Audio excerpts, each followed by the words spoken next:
Hi hello ನಮಸ್ಕಾರ, welcome back to my YouTube channel. ಯಾರಾದ್ರೂ ನನ್ನ ವಿಡಿಯೋನ ನೋಡ್ತಾ ಇದ್ರೆ ಲೈಕ್ ಮಾಡಿ, ಶೇರ್ ಮಾಡಿ ಮತ್ತು ನನ್ನ ಯೂಟ್ಯೂಬ್ ಚಾನಲ್ನ ಸಬ್ಸ್ಕ್ರೈಬ್ ಆಗಿ.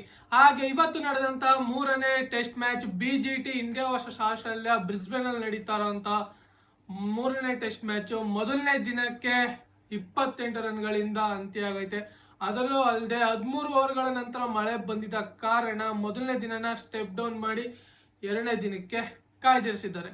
ಆದ್ರೆ ಈ ಮಳೆಯಿಂದ ನಮಗೆ ಇಂಪಾರ್ಟೆಂಟ್ ಮ್ಯಾಚು ನಮ್ಮ ಮೇಲೆ ಎಫೆಕ್ಟ್ ಆಗುತ್ತೆ. ಮಳೆ ಇವಾಗ ನೋಡ್ತಾರೋ ವೆದರ್ ರಿಪೋರ್ಟ್ ನ ಪ್ರಕಾರ, ನಾನು ನೋಡಿದ ಪ್ರಕಾರ ವೆದರ್ ರಿಪೋರ್ಟ್ ಬ್ರಿಸ್ಬೇನ್ ಅಲ್ಲಿ ಇನ್ನ 3 ದಿನ ಕಂಟಿನ್ಯೂಸ್ ಆಗಿ 80% ಮಳೆ ಆಗುತ್ತೆ ಅಂತಾನೆ ಬರ್ತಾ ಇದೆ. ಇನ್ನ 3 ಡೇಸ್ ಕಂಟಿನ್ಯೂಸ್ ಆಗಿ 3 ಡೇಸ್ ಕಂಟಿನ್ಯೂ 80% ಮಳೆ ಬರುತ್ತೆ ಅಂತ ಹೇಳ್ತಿದ್ದಾರೆ. ಆದ್ರೆ ಯಾವುದೇ ಕಾರಣಕ್ಕೂ ಬರ್ದೇ ಇರ್ಲಿ ಅಂತ ನನ್ನ ಆಶಯ. ಯಾಕಂದ್ರೆ ನಮ್ಮ ಇಂಡಿಯಾ WTC ವರ್ಲ್ಡ್ ಕಪ್ಗೆ ಹೋಗ್ಬೇಕು ಅಂದ್ರೆ ಈ ಮ್ಯಾಚ್ ನಮ್ಗೆ ಇಂಪಾರ್ಟೆಂಟ್. ಈ 3 ಮ್ಯಾಚ್ ನಡೆಯೋದಂತೂ ವೆರಿ ವೆರಿ ಇಂಪಾರ್ಟೆಂಟ್. ಅದು ಅಲ್ಲದೆ ಈ ಬ್ರಿಸ್ಬೇನು ಏನ್ ಮಧ್ಯದಲ್ಲೇ ಐತೆ, ಆಸ್ಟ್ರೇಲಿಯಾ ಮಧ್ಯದಲ್ಲಿ, ಅದು ಅಲ್ಲದೆ ಸಮುದ್ರ ಸೈಡ್ ಅಲ್ಲೇ ಐತೆ. ಅದಕ್ಕೋಸ್ಕರ ಜಾಸ್ತಿ ಮಳೆ ಬರ್ತಾ ಇರೋದಕ್ ಕಾರಣ ಇವಾಗ ಅದು ಅಲ್ಲದೆ ನಮ್ಗೆ ಇಂಪಾರ್ಟೆಂಟ್ ಮ್ಯಾಚ್ ಆಗಿರೋದ್ರಿಂದ ಈ ಮ್ಯಾಚ್ ಮೇಲೆ ತುಂಬಾ ಎಫೆಕ್ಟ್ ಆಯ್ತಾ ಇದೆ. ಅದಕ್ಕೋಸ್ಕರ ಹೆಂಗಾದ್ರೂ ಮಾಡಿ ಇನ್ನ 3 ದಿನ ಮಳೆ ಬರ್ದೇನೆ ಇದ್ಬಿಡ್ಲಿ ಆತಾಗಿ ಒಳ್ಳೆ ಕೆಲಸ. ಇವತ್ತು ಬಂದು ಹೆಂಗ್ ಹಾಳು ಮಾಡೈತೋ, ನೆನ್ನೆ ಮೊನ್ನೆನ ಅಷ್ಟಿರ್ಲಿಲ್ಲ ಮಳೆ, ಆದ್ರೆ ಇವತ್ತು ಪ್ರಕಾರ ಮಳೆ ಆಟೋಮೆಟಿಕ್ ಆಗಿ 13 ಓವರ್ ಆಗಿಟ್ನ ಮಳೆ ಬರಕ್ ಸ್ಟಾರ್ಟ್ ಆಗಿದ್ದು, ಮಳೆ ಇನ್ನೂ ನಿಲ್ಲೇ ಇಲ್ಲ. ಅದಕ್ಕೋಸ್ಕರ ಸ್ಟೆಪ್ ಡೌನ್ ಮಾಡಿ ಎರಡನೇ ದಿನಕ್ಕೆ ಮಾಡಿದ್ರು.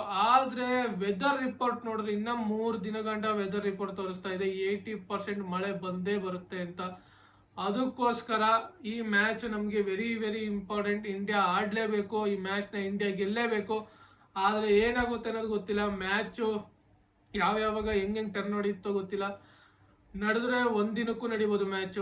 ದಿನಕ್ಕೆ ಇಷ್ಟ ದಿನ ಅಂತ ಓವರ್ ಕೊಟ್ಟಾರ ಆಡಿಸ್ಬೋದು, ಇಲ್ಲ ಅಂದ್ರೆ ಅವರೇ ದಿನ ಪೂರ್ತಿ ಆಡಿ ಮ್ಯಾಚು ಡ್ರಾನರ ಆಗ್ಬೋದು. ಏನು ರಿಸಲ್ಟ್ ಬರದೆ ಇಬ್ರಿಗೂ ಒಂದೊಂದು ಪಾಯಿಂಟ್ ಕೊಡ್ತಾರೆ. ಆವಾಗ ನಮ್ಗೆ ಎಫೆಕ್ಟ್ ಆಯ್ತದೆ ಹೊರ್ತು ಇನ್ನ 2 ಕಂಟಿನ್ಯೂಸ್ ಆಗಿ 2 ಮ್ಯಾಚ್ ಆಗಿ ಅದಾದ್ಮೇಲೆ ಆಸ್ಟ್ರೇಲಿಯಾ ಶ್ರೀಲಂಕಾದ ಮೇಲೆ ಸೋಲ್ಬೇಕು ಇನ್ನೂ ಒಂದು ಮ್ಯಾಚು.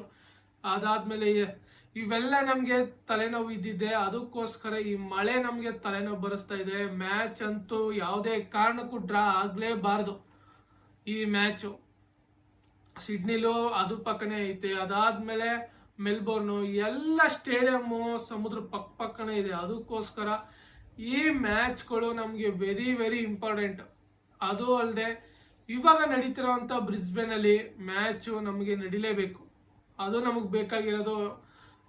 ತಲೆ ಇಟ್ಟಿ ಆಡ್ಬೇಕು. ಆದ್ರೆ ಅಕಸ್ಮಾತ್ ಮಳೆ ಅದ್ ಹೆಂಗ್ ಬತ್ತೋ ಅದಂತೂ ಗೊತ್ತಿಲ್ಲ. ಯಾವುದೇ ಮುನ್ಸೂಚನೆ ಇರ್ಲಿಲ್ಲ ಮಳೆ ಬರುತ್ತೆ ಅಂತ. ಆದ್ರೆ ಏನ್ 13 ಓವರ್ ಆಗಿಟ್ನೆ, 2 ಬಾಲ್ ಆಗಿಟ್ನೆ ಮಳೆ ಬರಕ್ ಸ್ಟಾರ್ಟ್ ಆಗಿದ್ದು. ಅಯ್ಯೋ ನನ್ನ ಮಗನ್ ನಿಲ್ಲೇ ಇಲ್ಲ ಮಳೆ. ಅಯ್ಯೋ ನೋಡ್ ನನಗೆ ಸಾಕಾಗೋಯ್ತು. ಇದೇನ್ ಮಳೆನೇ ನಿಲ್ತಾ ಇಲ್ವಲ್ಲ, ಮ್ಯಾಚ್ ಯಾವಾಗ ಸ್ಟಾರ್ಟ್ ಆಗುತ್ತೆ ಅಂತ. ನಾಳೆಗಾದ್ರೂ ಆಮೇಲೆ ಸುಮ್ಮನೆ ವೆದರ್ ರಿಪೋರ್ಟ್ ಚೆಕ್ ಮಾಡೋದಂತ ನೋಡಿದ್ರೆ ಎಲ್ಲ 3 ನಾಮ ಹಾಕಂಗೆ ತೋರಿಸ್ತೈತೆ ವೆದರ್ ರಿಪೋರ್ಟ್. ಏನ್ ಹೆವಿ ಕ್ಲೌಡ್ ಏನ್ ಹೊಡಿತೈತೆ ತಾಗಿ, ಸೈಕ್ಲೋನ್ ಇದ್ರಂಗ ಐತೆ ಇರ್ಬೇಕು. ಅದಕ್ಕೋಸ್ಕರ ಹೆವಿ ರೈನ್ ಐತೆ ಇದೆ. ಇದೊಂದು ಒಂದ್ ಸ್ವಲ್ಪ ನಿಲ್ಲಿ, ಮಳೆ ನಿಂತಿ ನಮ್ಗೆ 5ನೇ ದಿನ ಕಂಟಿನ್ಯೂ. ಇನ್ನು ಮೊದಲನೇ ದಿನ ಮುಗೀತು, ಅದ್ರ ಬಗ್ಗೆ ನಮ್ಗೆ ಟೆನ್ಷನ್ ಬೇಡ. ಇನ್ನ 4 ದಿನ ಇದೆ. 4 ದಿನದಲ್ಲಿ ನಮಗೆ 4 ದಿನನೂ ಮಳೆ ಬರ್ದೇನೆ ಇರ್ಲಿ. ಮಳೆ ಬರಬಾರ್ದಷ್ಟೇ ನಮ್ಗೆ. ಮಳೆ ಬರ್ದೇನೆ ಮ್ಯಾಚು ಸುಸೂತ್ರವಾಗಿ ಮುಗಿದ್ರೆ ನಮ್ಗೆ ಅದೇ ಖುಷಿ. ಅದು ಅಲ್ಲದೆ ಆಸ್ಟ್ರೇಲಿಯಾ ಏನಾದ್ರು ಗೆದ್ಬಿಟ್ರೆ ಮಳೆ ಬಂದ್ರು ಅದೇ ರೀತಿ ಇದಾಯ್ತದೆ. ಅದಕ್ಕೋಸ್ಕರ ಇಂಡಿಯಾ ವಿನ್ ಆಗ್ಲೇಬೇಕು ಈ ಮ್ಯಾಚು. ನಮ್ಗೆ ಏನಾದ್ರೂ ಆಗ್ಲಿ ಇಂಡಿಯಾ ವಿನ್ ಆಗ್ಲೇಬೇಕು. ಅದು ಅಲ್ಲದೆ ಮೊದಲಿಗೆ ಟಾಸ್ ಗೆದ್ದ ಭಾರತ ಫೀಲ್ಡಿಂಗ್ ನ ಆಯ್ಕೆ ಮಾಡ್ಕೊಳ್ಳುತ್ತೆ. ಅದು ಅಲ್ಲದೆ ಇದು ಪಿಚ್ಚು ಒಂದ್ ಸ್ವಲ್ಪ ಇದಾಗಿದೆ. ಆದ್ರೆ ಸ್ವಿಂಗ್ ಏನು ಆಯ್ತಾ ಇಲ್ಲ. ಬಾಲಿಂಗ್ ಆಡೋದ್ರೆ ಮಳೆ ಜಾಸ್ತಿ ಬಂದ್ರ ಕಾರಣ, ಪಿಚ್ ಅಲ್ಲಿ ತೇವಾಂಶ ಇರೋದ ಕಾರಣ ಬಾಲು ಅಷ್ಟೊಂದು ಸ್ಪೀಮು ಕಟ್ಟು ಏನು ಆಗಲ್ಲ. ಅದನ್ನೂ ಹೇಳ್ಬೇಕು ಅಂದ್ರೆ ಪಿಚ್ಚು ಯಾವುದೇ ಕಾರಣಕ್ಕೂ ಕ್ರ್ಯಾಕೇ ಬಿಡಲ್ಲ. ಈ ವೆದರ್ ಇದ್ರೆ ಪಿಚ್ಚು ಕ್ರ್ಯಾಕೇ ಬಿಡಲ್ಲ. ಅವಾಗ ಸ್ಪಿನ್ನರ್ಸ್ಗಳಿಗೆ ಯಾವುದೇ ರೀತಿ ಅಡ್ವಾಂಟೇಜ್ ಅಂತೂ ಆಗಲ್ಲ. ಸ್ಪೀಡರ್ಸ್ಗಳಿಗೂ ಈ ಮಳೆಯಿಂದ ಕಾರಣ ಯಾವುದೇ ರೀತಿ ಬಾಲು ನಿಂತಿ ಬರ್ತದೆ ಹೊರತು ಯಾವುದೇ ರೀತಿ ಬಾಲು ನುಗ್ಗಲ್ಲ. ಅದರಿಂದ ಒಂದ್ ಸ್ವಲ್ಪ ಬ್ಯಾಟ್ಸ್ಮನ್ಗಳಿಗೂ ಎಫೆಕ್ಟ್ ಆಯ್ತದೆ. ಅದಕ್ಕೋಸ್ಕರ ನಿಂತಿ ಆಡ್ಬೇಕು ಒಂದ್ ಸ್ವಲ್ಪ. ಅದಕ್ಕೋಸ್ಕರ ತಲೆ ಇಟ್ಟು ಆಡ್ಬೇಕು. ಮಳೆ ಬರ್ದೆ ಹೋಗಿದ್ರೆ ಪಿಚ್ಚು ನ್ಯಾವಾಗೆ ಇತ್ತು. ಇವಾಗ ನೋಡಿದ್ರೆ ಪಿಚ್ ಯಾವುದೇ ಕಾರಣಕ್ಕೂ ಸೀಮು ಏನೂ ಆಯ್ತಾ ಇಲ್ಲ. ಕರೆಕ್ಟಾಗಿ ಬಾಲು ಬ್ಯಾಟಿಂಗ್ಗೆ ಕರೆಕ್ಟಾಗಿ ಹೋಯ್ತದೆ, ಬಾಲ್ ನಿಂತು ನೀಟಾಗಿ ಹೋಯ್ತಾ ಇದೆ. ಇದರಿಂದ ಆಸ್ಟ್ರೇಲಿಯನ್ ಪ್ಲೇಯರ್ಸು ನೀಟಾಗೆ ಆಡ್ತಾರೆ. ಅದಕ್ಕೋಸ್ಕರ ನನ್ನ ಪ್ರಕಾರ ಏನಾದರೂ ಸ್ಕೋರು ಈ ಮ್ಯಾಚ್ ಏನಾದರೂ ನಡೆದ್ರೆ ಆಸ್ಟ್ರೇಲಿಯಾ ಮಿನಿಮಮ್ ಅಂದ್ರೂ 200+ ರನ್ ಹೊಡೆದೇ ಆಲ್ಔಟ್ ಆಗೋದು. ಅದಕ್ಕಿಂತ ಮುಂಚೆ ಅಂತೂ ಆಲ್ಔಟ್ ಆಗೋದೇ ಇಲ್ಲ. ಅದಾದ್ಮೇಲೆ ಇಂಡಿಯಾಗೂ ಸಹ ಚಾಲೆಂಜ್ ಇದ್ದೇ ಇರುತ್ತದೆ. ಇದರಲ್ಲಿ ಪಿಚ್ ಆಟೋಮೆಟಿಕ್ ಆಗಿ ಯಾವ್ಯಾವ ಕಂಡೀಷನ್ಗೆ ಹೆಂಗೆ ಚೇಂಜ್ ಆಗುತ್ತೆ ಅಂತ ಗೊತ್ತಿಲ್ಲ. ಅದಕ್ಕೋಸ್ಕರ ಇಂಡಿಯಾನು ಸಹ ಪ್ರಿಪೇರ್ ಆಗಿರಬೇಕು.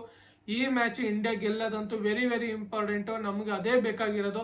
ಆದರೆ ಏನಾಗುತ್ತೆ ಅಂತ ಕಾದು ನೋಡಬೇಕು. ನಾಳೆ ಮ್ಯಾಚ್ ನಡೀಲಿ ಅಂತ ನನ್ನ ಆಶಯ. ಹಾಗೆ ಇದೇ ತರದ ಮುಂದಿನ ವಿಡಿಯೋದಲ್ಲಿ ಸಿಗೋಣ. ಜೈ ಹಿಂದ್, ಜೈ ಕರ್ನಾಟಕ, ಮತ್ತೆ ವಂದನೆಗಳು.